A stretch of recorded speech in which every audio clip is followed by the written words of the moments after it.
ఈ రోజే డౌన్లోడ్ చేయండి, మీ ఫేవరెట్ షోస్ చూడండి. అసలు ఏమంటున్నారు అత్తయ్య మీరు? నేను ఒప్పుకుంటాను, నేను లాయర్ కంటే ముందు మీతో మాట్లాడి ఉండాల్సింది.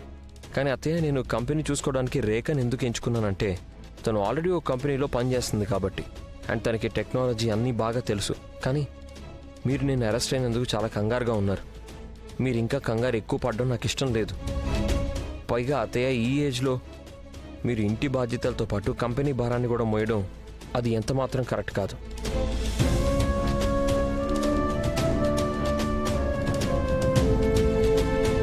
అత్తయ్య, నేను ఒప్పుకుంటాను, రేఖ వల్ల చాలా తప్పులు జరిగి ఉండొచ్చు.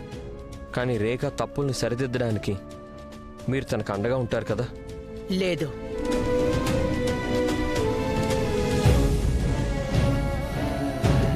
నా ఉద్దేశం ఏంటంటే నాన్న, నాకు ఎవరిని సరిదిద్దాలని లేదు. నేను కోరుకునేది ఒక్కటే, నువ్వు తొందరగా జైలు నుంచి బయటకు వచ్చాయి, అలాగే నీ కంపెనీని నువ్వే చూసుకో.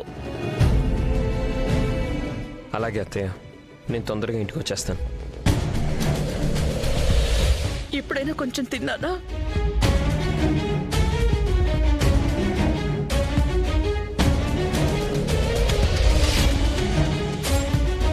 నాకు బదులుగా నువ్వు రేఖనెంచుకుని చాలా పెద్ద తప్పు చేశావు రాఘవ.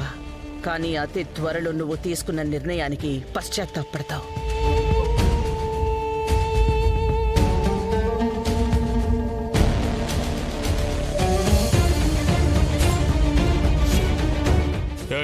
నువ్వు ఇక్కడేం చేస్తున్నావు?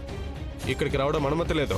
వెళ్ళి బయట శుభ్రం చేసుకో. ఒప్పో, వెళ్ళు వెళ్ళు.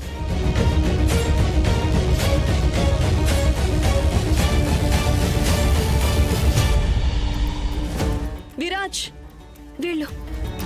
వీళ్ళు మదన్ ఇంకా వికాస్, వీళ్ళే ఆ ట్రక్ డ్రైవర్లు. ప్రమాదం జరిగినప్పటి నుంచి కనిపించట్లేదు. నాకేమనిపిస్తుందంటే బహుశా వీళ్ళిద్దరేనేమో సప్లైర్స్ నుంచి మంచి మెటీరియల్ తీసుకుని ఆ తర్వాత దాన్ని చీప్ మెటీరియల్ తో మార్చేసి సైట్ లో డెలివర్ చేస్తుంటారు. ఆ చీప్ మెటీరియల్ కారణంగానే బిల్డింగ్ కూలిపోయింది. ఓకే, అయినా ఈ కాలం డిజిటల్ ప్రపంచంలో ఎవరినైనా వెతకడం మరీ అంత కష్టమేం కాదు. వీళ్ళు చేసే ఒక చిన్న తప్పుతో వీళ్ళ పిల్లక మన చేతిలో ఉంటుంది. థ్యాంక్ యూ విరాజ్, నీ హెల్ప్ లేకపోతే నేను ఏం చేసేదాన్నో ఏంటో. బహుశా నువ్వు మర్చిపోయినట్టున్నావు, ఇది నా స్టోరీ కూడా. అసలైన కేసు సాల్వ్ అయిన తర్వాత నీకు రాఘవ్ దక్కుతాడు. నా ఉద్దేశం, రాఘవ్ జైలు నుంచి విడుదలవుతాడు అండ్ నాకు చాలా క్రెడిట్ అండ్ ప్రమోషన్ దక్కుతాయి. ఇంకా మిగిలిన ఈ పరుగులు అండ్ టీని మన స్నేహం ఖాతాలో వేసాయి.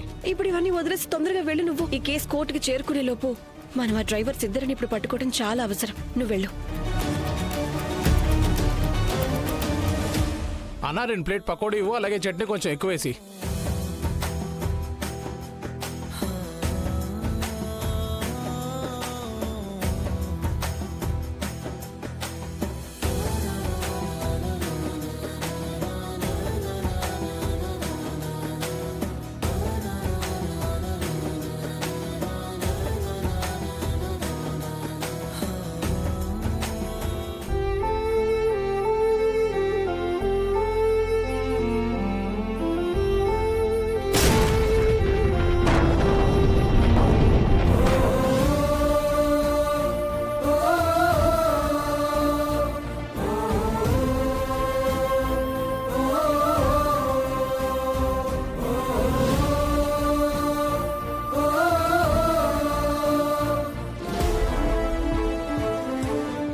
కేస్ నెంబర్లో పోస్ట్ మార్టం రిపోర్టులు తీసుకురా.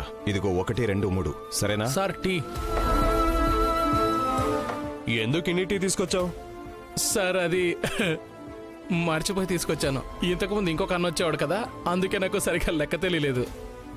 అయితే మిగిలింది కాలువలో పడాయి. మా టైం వేస్ట్ చేయకు, వెళ్ళు. సార్, కాలువలో పోయటం కంటే ఖైదీలకు ఇచ్చేస్తాను. సరే, వెళ్ళు. ఇదిగో చూడు, నాకు అన్ని డీటెయిల్స్ కావాలి, సరేనా? రాఘవ్ సూర్యవంశీ, ఈరోజు నిన్నెవ్వరూ కాపాడలేరు.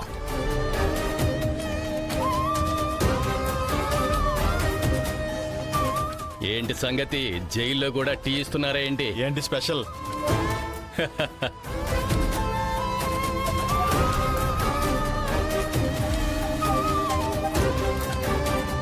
టీ నాకేమవుతూ? మీలాంటి డబ్బున్నోళ్ళు మాలాంటి వాళ్ళ గురించి అస్సలు ఆలోచించారు. అది టీ తీసుకోవడమైనా లేక సిగ్నల్ దగ్గర పెన్నులైనా. మా దగ్గర ఏ వస్తువు తీసుకోవాలన్నా మీకు చాలా సిగ్గుగా అనిపిస్తుంది కదా. ఆగు.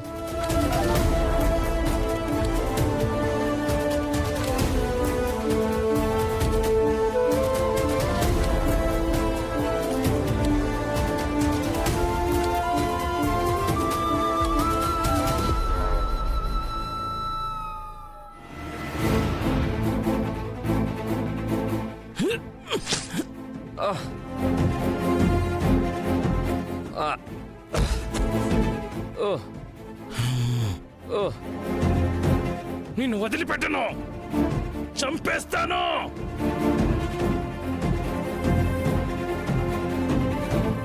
రాఘవ్, రాఘవ్, తెరవండి, ఇది తెరవండి, తెరవండి ఏయ్, ప్లీజ్. వెనక్కి వెళ్ళు. ప్లీజ్, ఇదిగో. ఇన్స్పెక్టర్ గారు త్వరగా పట్టుకోండి ఏదో వీడిని. ఒకటి చేసి తలుపు గేట్ తెరువు. తెరవండి. తొందరగా గేట్ తెరువు. నీకు రక్తం త్వరగా బాగా గేట్ తెరువు. వస్తుంది. డాక్టర్ని పిలిపించండి ప్లీజ్. రాఘవ్,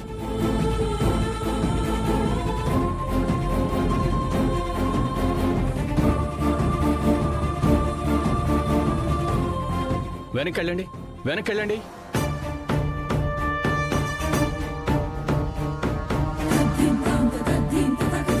భయపడాల్సిన అవసరం ఏం లేదు. కత్తి మరీ లోతుగా దిగలేదు.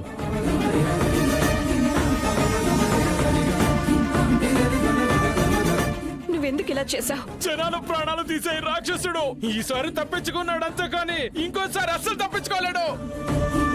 నీ వల్ల ఎంతో మంది ప్రాణాలు పోయాయి. నిన్ను ఊరికే వదిలిపెట్టాను. నోర్మయ్. రాఘవ్ ఎవరిని చంపలేదు. తను నిరపరాధి, విన్నావా నువ్వు? అవునా? ఇతను నిరపరాధిని నువ్వు అనుకుంటున్నావా? అయితే నువ్వు చాలా అమాయకురాలివి. నేను, నా భార్య, ఇంకా మిగిలిన వర్కర్లందరూ వీడి మీద ప్రాణం పెట్టుకున్నారు, ప్రాణం. కానీ నాకేం తెలుసు వీడు జనాల ప్రాణాలు తీసేస్తాడని.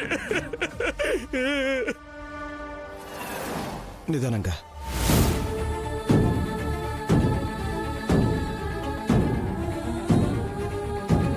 నీ భార్య విమల 2 months ప్రెగ్నెంట్ కదా. పైగా మీరు బీహార్ స్టేట్ నుంచి వచ్చారు. సూర్యవంశీ కన్స్ట్రక్షన్స్ ఎదురుగా పకోడీలు అమ్మేవారు. అది నీకెలా తెలుసు? ఇది ఒకటే కాదు బలరాం, నా సూర్యవంశీ కన్స్ట్రక్షన్ సైట్లో ప్రతి ఒక్క వర్కర్ నా ఫ్యామిలీనే బలరాం. నీకెలా చెప్పాలో తెలియట్లేదు, కానీ నిన్న ఈ పరిస్థితుల్లో చూస్తుంటే నాకెంత బాధగా ఉందో. విన్నారా మీరు? ఇప్పటికీ అలానే అనిపిస్తుందా? ఈయన ఎవరి ప్రాణానైనా తీయగలరని, ఎవరినైనా హత్య చేయగలరనుకుంటున్నారా?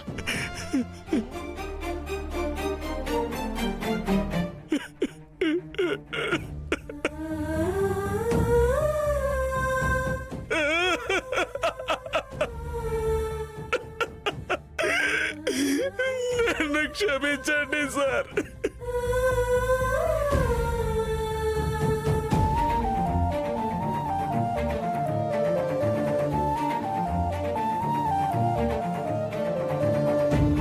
అంతా బాగా అయిపోతుంది.